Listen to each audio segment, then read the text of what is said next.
Welcome back to the Jake's Take with Jacob Elyachar Podcast. I'm your host, Jacob Elyachar, the chief content producer and writer of jakestake.com, a pop culture entertainment news website.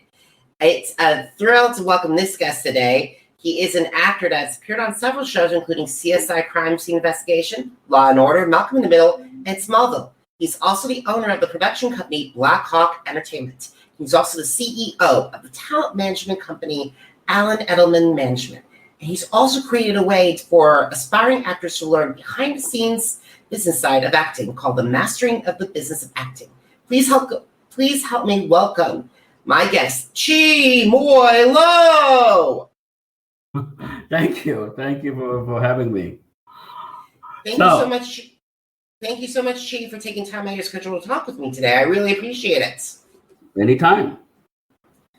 All right, Chi, let's get started. So when did you first get interested in acting, and how did that passion evolve into desire to get into the entertainment industry? You know, I've been answering that question a lot. It's just so long ago. You just don't even.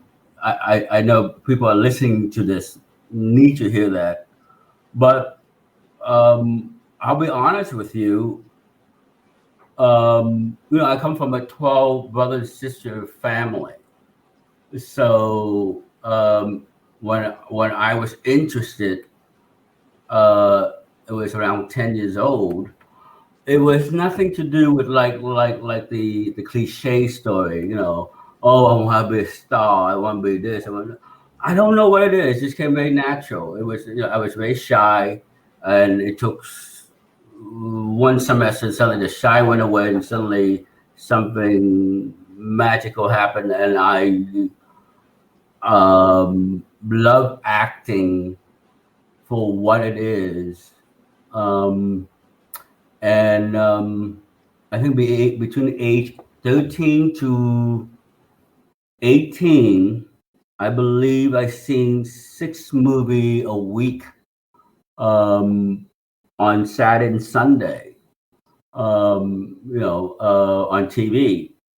And it's just one of those things that, so I went to school, to very serious school. I mean, junior high school, went to in that acting thing. Then I went to high school performing arts, Governor School for the Arts, Dr. Gloria Stevens Theater, 1 year of Temple University, and took all the acting classes in 1 year, and then landed a full scholarship to go to American Conservatory Theater in San Francisco. Graduated on Saturday, came down here on a Sunday. There was a 3 months writer strike. After that, I started working. I worked part-time for 9 months and got fired 6 times, I believe. And then never looked back, and acting took care of itself and some. I made a lot of mistakes on the way. And there's a lot of things I don't know about. I'm not the brightest guy in the world. I don't know how to change a tire. I don't know how to change the oil in a car. But this is the field I can happily say that I know a lot about, and know secrets, informations, and histories, and what works, what doesn't work, all those stuff that I can claim that I am an expert in this area, but not an expert in anything else. Not in relationships, not in money, not in I'm not the most educated man, but in this field, I can say that I am. Every person has their own field that they're the master of, and I truly respect yours. So, who are your acting heroes, and how did their work influence your craft? Good question. Really good question. So when I was growing up, there was no role model when it comes to Asians, because even when I landed my own show, Vanishing Son, with Russell Wong, we were basically the first show on TV that have 2 Asian lead in America. So um, my role models when I was studying and from teenager to ACT and all that, I chose the wrong people. I chose that for some reason I got trapped in romanticizing these three people, and they were the wrong people to have as role models. Marlon Brando, Dustin Hoffman, and Betty Davis. Betty Davis. And they were the wrong people. And the way how the story translated, when I saw these biography or whatever and all that, they romanticized these stories. And why I said they were the wrong role models was these were great actors, but they were difficult people to work with. They made their story into a romantic story. How Betty Davis kept Mayor on the phone for 8 hours or whatever, and refused to go to work until she get out of her contract. How Marlon Brando in that famous scene of I could have been a contender, I could have class, that he have it in his contract at 5 o'clock. He stopped working, a limousine would come, and he would hop into a limousine, and they would take him to his therapist. And his co-star, the guy who plays his brother, to this day, before he died, he was still bitter about it. That in that scene, he has to do the scene with the script supervisor, which I didn't know about when I really loved Brando's work. And the man is a very good actor, but a horrible human being, and also a horrible artist. I have no respect for acting, which is really, really disappointing. And then there's Dustin Hoffman, a very good actor, but again, misunderstood when I was a kid. As you get older, you start realizing, that guy is not great as a role model, because he was a very difficult actor to work with, and never understood it. When Tootsie came out, I remember as a kid, Sidney Pollack said something, and I didn't understand. I said, "Why did he say that?" And maybe I don't understand English too well, because the movie's coming out tomorrow. It was Thursday, but why would he say that? I will never work with that man again. And I said, maybe I misunderstood it. And then later on, he meant it. He did not want to work with Dustin Hoffman, because the true story is that Hoffman will argue with him from 9 to 12 when everybody on payroll, production will stop every day from 9 to 12, and they can start working after lunch. And he just, will fuck up his budget. And it's a nice thing to say that, oh wow, blah blah. But I made mistakes. What did I learn from him? They're acting a craft, but as I talk about my massive business of acting, role models is important. Find a role models. So.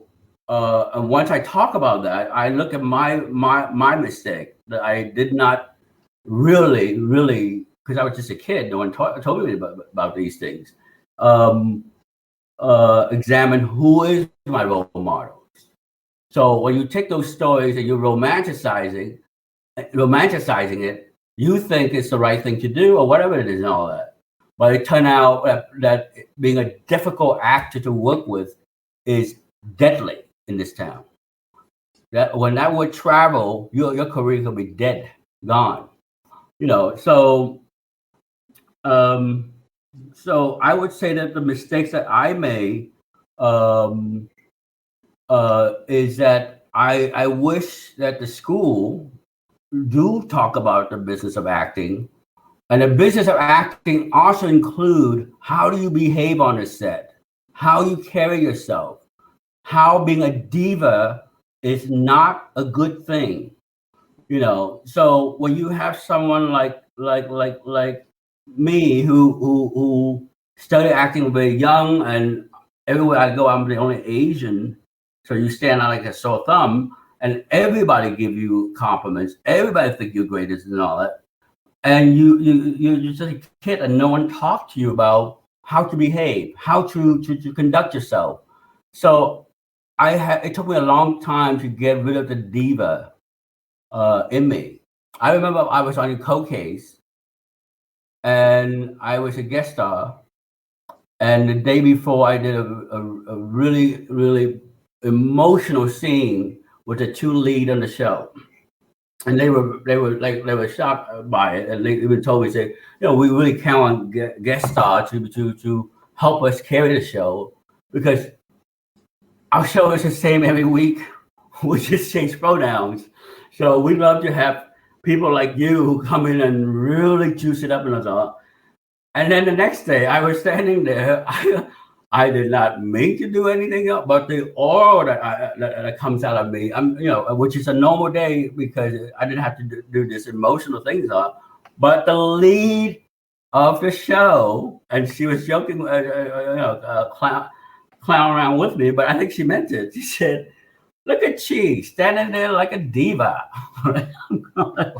Wow. I know. I said, "What are you talking about? I heard you making $750,000 episode. How can I be a diva?"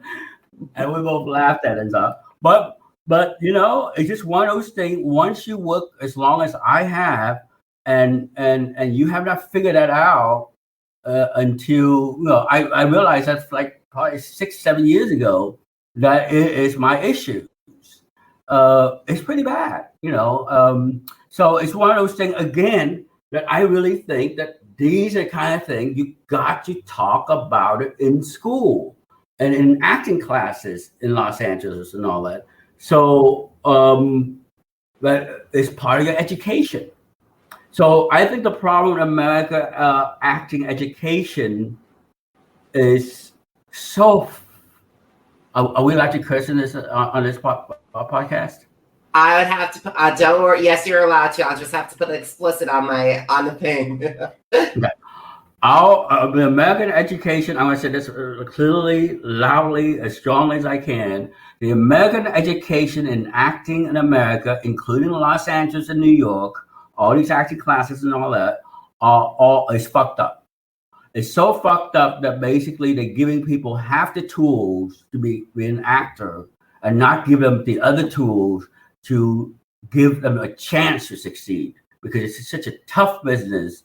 And when you don't give people the business side of the game, it's like you don't have one leg.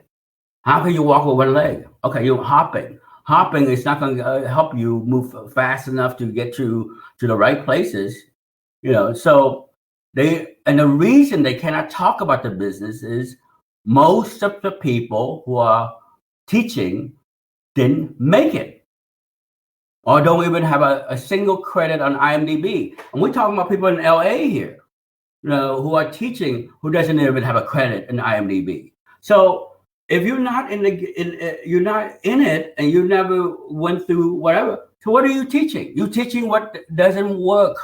But more important, you cannot talk about things you don't know about. It's like death. We all know what death is. We've seen it on TV. We've seen it in a movie. But do we really know what death is? No, we don't. Not until we experience death, which meaning somebody close to us have to die. Like my mom passed away 3 years ago. Then that's when I really know what death is, because I have to go through the 5 stages of death. And all the detail, the nuance, and how to cope, and how to take care of yourself, and how to get back, how to live with the loss and everything. Same thing with acting.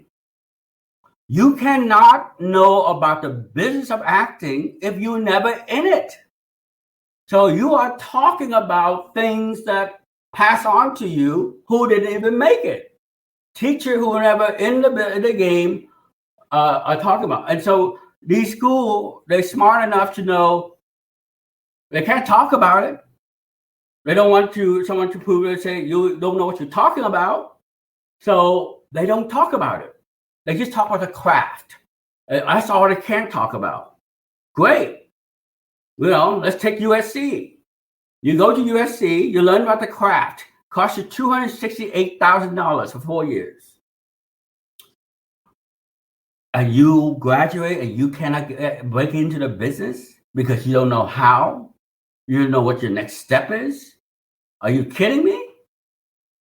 So the subject that we talk about, master the business of acting, is huge. It covers it covers a lot of area, and it's hit on three different kind of actors, three types of actors.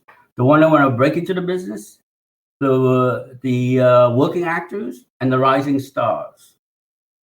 I'm going to stop and let you say something. All righty. Believe me, I love going. I want to be, I'm a journalist, and I'd rather be taught by successful journalists. And I went to CU students at the University of Colorado Boulder, and I had successful teachers. And also, I had really good internships with several award-winning journalists I'm still in touch with to this day.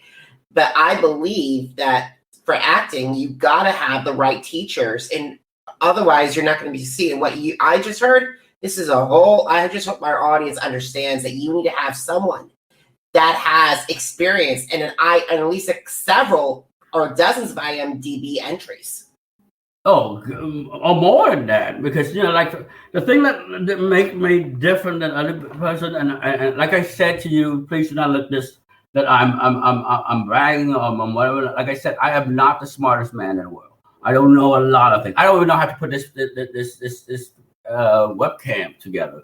My assistant had to help me. I don't know any of those stuff. But this is the area I do know, because I am a producer. I am a writer. I am a director. I have 19 years owning the management business, and I have 30 years about the business and so on. So yeah, I do know all the aspects of it and see it how it works. And have success story of making getting people a lot of jobs, and show people how to get jobs and how to understand that acting, is a business. It's a real business. So here's some of the subjects that we cover in Master the Business of Acting. We'll answer 50 important questions, over 50 important questions that is so difficult to answer because it is asked by the actors that I have to answer. We talk about personal finances, child actors, crying on cue, value of a good coach, acting classes, resume, headshots, demo, marketing, how to get a union card, the ugly truth about agents and managers, self-tapes, realities about casting, pitching, oral pitch, written pitch, producer sessions, studios and network testing, commercial versus theatrical, and most important about the business, relationship. How relationship, when you get to a certain level, like rising stars and all that, relationship is the key to book the job, to get the job. A lot of people always think that oh, the best performer get the job. No. That's number 3. When you get to that level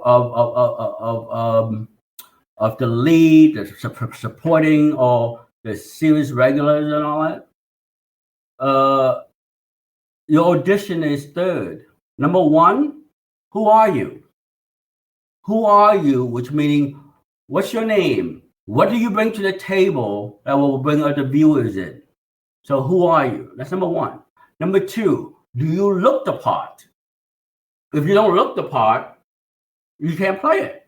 I play a gangster, a show where I transform from a regular Joe to a gangster, and it's believable. But after that show, when you want to cast me as a gangster, I can stand next to a guy who looked like a gangster. There's no way I can compete. Look at my face. There's no way. He will get the job. So looks the part is second. It's a second point. Then the performance. The performance is third. So that is the business of acting. That is the nitty-gritty how ugly this business is, because it's a business. Business is ugly. I think this is you just sold your program. I think anyone who wants to go into the entertainment industry and work as an actor needs to get this program. Yes, I sincerely believe that, and that's why go to masterthebusinessofacting.com. It only costs you $199 for 7 episodes, over 12 hours of information about the business. And the reason I don't want to charge more than that, because I think actors have been fucked over, and they don't have any money. So there's no reason to charge them an arm and leg to just know the business side of it, because they're not being taught.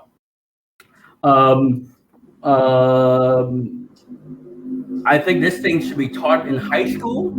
They need to put this talking about a business start in high school, then in college, undergraduate. Nobody have to lose a job, by the way. I complain about places like there used to be an Ivy League school for acting, like Yale, Juilliard, ACT, NYU, Temple University. So some of these schools like Yale, ACT, NYU, so these schools no one have to lose a job, but they need to change their master program into an undergraduate, because their master program is where they put the emphasis on, and the poor kid who's in the undergraduate have to pay their dues to get to the master program. And what happened is, by the time these people graduate, it'll be 27, 31, 35. They're too old. Their career is over before it begins. So these schools need to change their ways, and no one have to lose a job. They just have to change it to an undergraduate program. And the last thing I want to say is this: when you watch this thing, and if you're on the fence whether you should be get in or not, trust me, I will make it clear for you, because I'm not promoting you to go into this business, and I'm not telling you not to go into this business. I'm just going to tell you the truth. But if you do want to go into this business, I'm going to save you 3 years. Because I'm going to show you how to get your union card. There are ways to get your union card without working that people don't know about. So I guess I finished my pitch. Go to masterthebusinessofacting.com, and that's where you get all your information. Awesome. I gotta say, well, I want to talk about your career, because there are a couple stuff. Because 20 years ago, your feature film Catfish and a Black Bean Sauce debuted a great success and received Variety's top 50 of 2001's limited release winner at the box office. So how did that work made an impact on your career?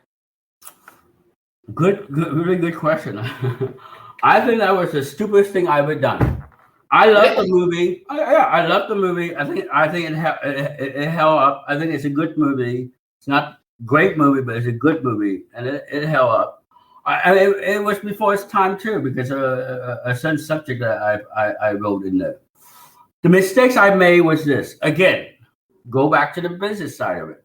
The time that I was succeeding as an actor, and I was climbing, and I worked a lot, and I was at my prime. At that time there was not many Asian. We basically broke a lot of doors for a lot of Asian these days.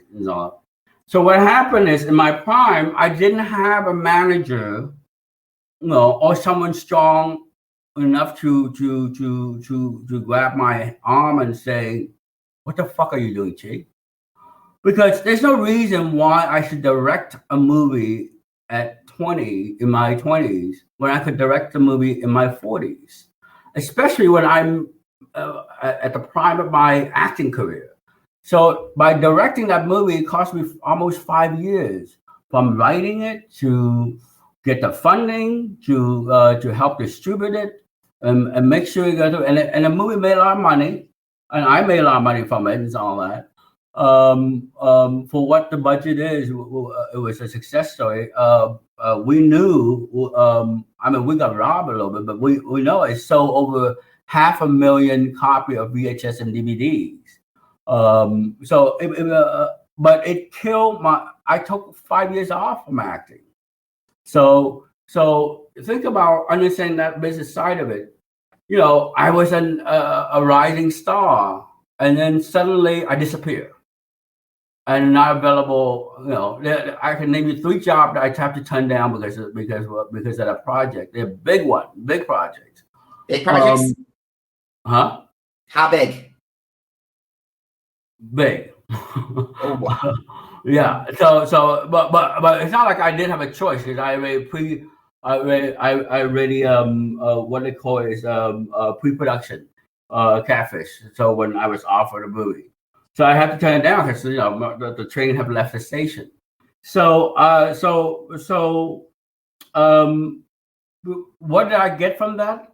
It cost my acting career somewhat, but I learned a lot. I learned the ugly truth about the business. And if you think there's racism at that time toward minority actors, whether you're Asian or whatever, wait till you understand about distribution. Talking about prejudice in that time period. So I learned a lot from that. But then after that, that's when I bought Mass Allen Entertainment Management because I want to take more control of my career by getting more access to information. Then suddenly Allen Entertainment, got successful because we saw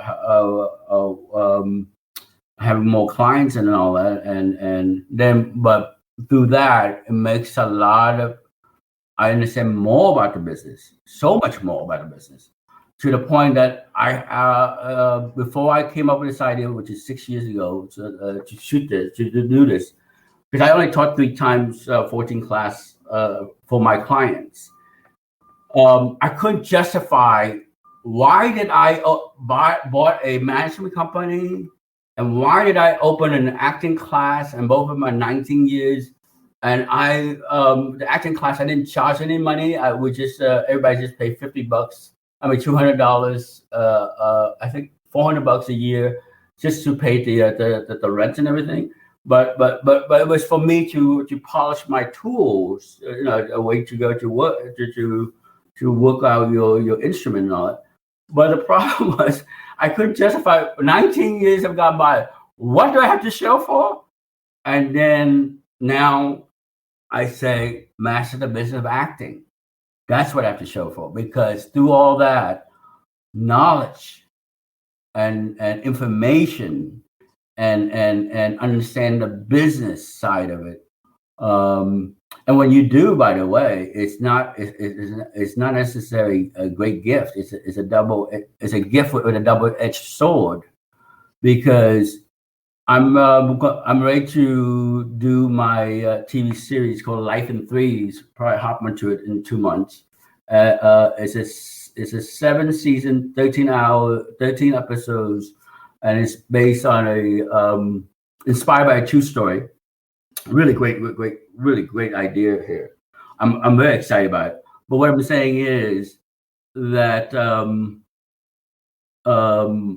master business of acting, I finally can say, okay, I have justified my 19 years, and now I can go through this thing.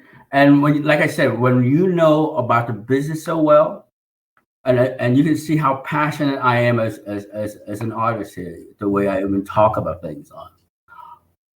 if you know so much about what sells and what doesn't sell and what works and what doesn't work, it's really tough to, I have 6 other projects, but you go further with a project when you can see the truth because you know the business. It's a great idea, but the timing's not there. There's no market for this. Life in Threes is going to be 4 years old, and we're talking to 2 big companies, so it's going to go. I knew when I got the idea, I wrote the treatment, then wrote the pilot and all that. And after a year, I knew I had a winner. And so that's what I mean by the double-edged sword. It took me 20 years. Catfish was the last time I did something that big. 20 years later to say, okay, this is a project worth spending time on because this is going to go and this is going to be successful. And that's the thing about when you know too much about the business. And that's incredible. And I cannot wait to see that project. All righty. So where can my audience connect with you, Chi? I'm having a hard time hearing you because your sound's off. Oh, where can my audience connect with you? Where can they go and buy Mastering the Business of Acting and connect with you on social media? So go to masterthebusinessofacting.com, and in social media, I believe you can connect with me and Master the Business on Instagram and Facebook and Twitter. Awesome, guys. If you miss an episode of the Jake's Take with Jacob Elyachar podcast, head to Apple Podcasts, Google Podcasts, Spotify, and Spreaker. Just type in Jake's Take with Jacob Elyachar, JACOBELYACHAR. Also, are you on social media? I'm on social media too. Head to Facebook, Instagram, Twitter, and YouTube. Jacob Elyachar, JACOBELYACHAR. Now, Chi, I just want to let you know that the blog that started all Jake's Take is celebrating its 10th anniversary this year. Great. And I'm very excited to see more articles and interviews and reviews. Head to jakes-take.com. And finally, guys, please consider heading to PayPal to help keep jakes-take.com and my platform up and running. I'm the only one that's booking all the interviews. You can hear incredible conversations with Chi, and also editing and also writing and everything. It's just me. So I need all the support I can get. Chi, this was an incredible conversation. Thank you so much for sharing. Thank you. Thank you for having me. All right, guys. Thank you so much for listening to this podcast. And until next time, have a great one.